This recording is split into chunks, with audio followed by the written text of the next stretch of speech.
On January 27, we commemorate 76 years since the liberation of Auschwitz-Birkenau, the largest concentration and death camp of the massacre of the Jewish people on European soil. As a son of a Holocaust survivor, I often relive my father's stories that are difficult to believe. But that was the reality for him and for millions of others. No one can doubt the survivors whose testimony are soaked with the blood of their families and loved ones. We must commit to ensure that these testimonies are always heard.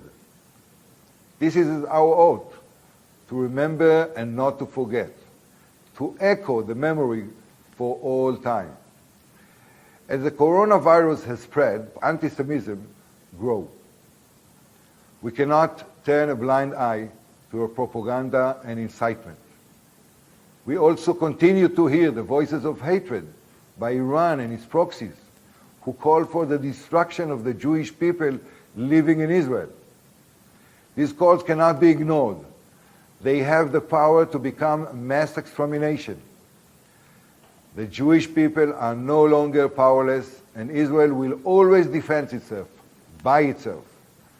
Despite the negative trend, this last year also saw sign of hope and change. We can see a new era, an era of mutual discussion, an era of peace.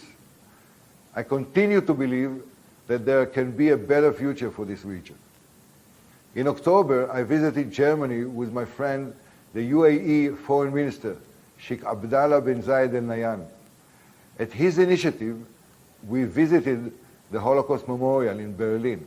In a moment of history, I shared my family's story with him and with Heiko Maas, the German Foreign Minister.